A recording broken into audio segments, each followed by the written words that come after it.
लेकिन नचनियन से हम तनी दूर रहे। ब्रह्मचारी आदमी बनी। एकरा पीछे कारण बा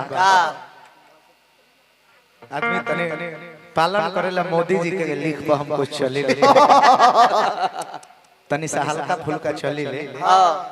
मैं राजनीतिक क्षेत्र में ना उनका निजी जीवन के तनी हम फॉलो करी। आई बड़े सुंदर गीत संगीत प्रदुमन जी देखौले।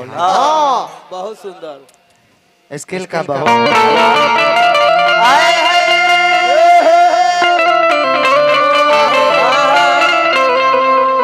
जय हो।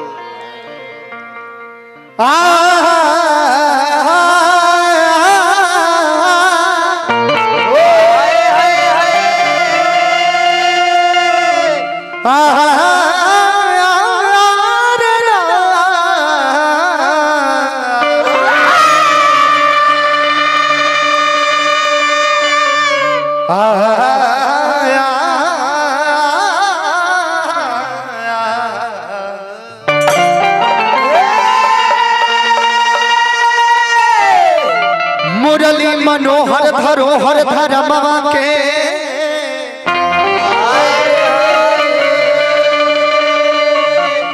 धर्म के दिया ना बुताई ले जाता।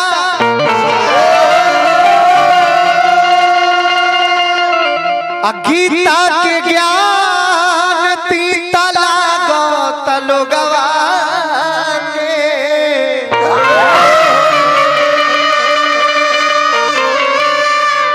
तरहिया धर्म के सबका सोहाता।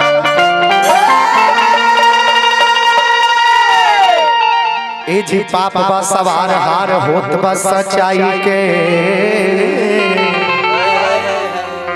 झूठे के लहरत बा सगरो पताका।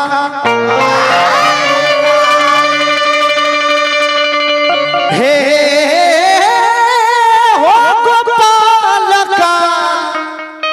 आइल भगतान पा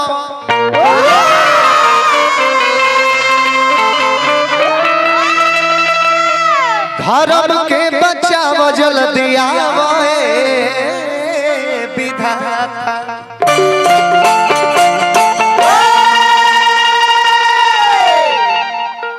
अभी अभी बहुत ही सुंदर सुंदर गीत संगीत आदरणीय माननीय सराहनीय स्वर्गीय स्वर्गीय गायत्री बाबा के अंदाज में बहुत सुंदर प्रदर्शन प्रदुमन परदेसी जी कैलन। अच्छा लागल हमरा तो सबसे अच्छा एगो चीज लागल है ई कहत रहे कि रोशन जी तू एगो नाच देखौला ह गायत्री बाबा के उहो तारा से भइल ह ना हम देखावत तनी त गायत्री बाबा ला देखौले हां। एकरा बाद कहत रहे कि छपरा के मेही नाच कैसे होला फिर देखौले हम कि खेसारी लाल यादव कैसे नाचेले देखी हम सेम नाच देता। पावर स्टार पवन सिंह जी कैसे नाचेले हम सेम नाच देता। गोविंदा जी कैसे नाचेले हम नाच देता रे। हम तो ये फेर में पड़ल बनी नु कि हे भोजपुरी दुनिया है नारदी विधा से निकल के दुगोला क्षेत्र के छोड़ के एकर तो डांस देखैबे कइले। भोजपुरी इंडस्ट्री में जे स्टार बा ओकरो दिखा देले। खेसारी लाल यादव पवन सिंह जी के बॉलीवुड ले चल गइले। गोविंदा जी के हमरा डर रहल कि का शायद कहीं हॉलीवुड में मत प्रवेश कर जा। तुरंत 2 मिनट बाद कहे कि हई देखी सनी लियोनी के नाच कैसे होला हई देखी मियां खलीफा का नाच। भाई हम फेरे में पड़ जाता नहीं यार।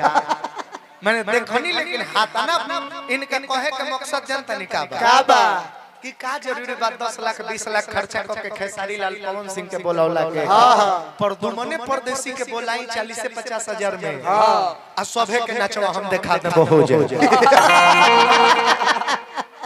मने ने भगले लोग के बुर्बक बुझत रहा बुर्बक बुझत रहा। आई हो मिस्री या फिटिकरी में अंतर है।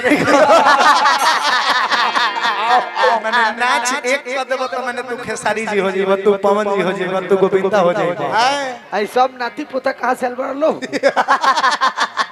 एगो कौआ जाने कि अपना पीछवा एगो मोर के पांख खोस के मोरवा के बीच में जाके कहता कि मैं मोर हूं, मोर हूं। एगो मोरवा कलस किने बगल पोछवा खींच देम बचिन्हा जेबे कि कौआ।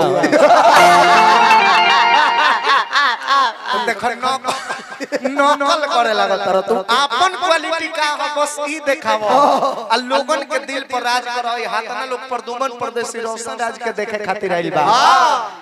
अब तू देखा कैसे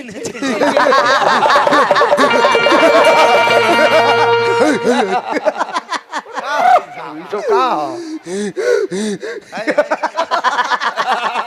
माने हम जन गधा ला चुटकुला कहनी तारा लाग गेल ना, तबे तू हमरा के गधा कहल।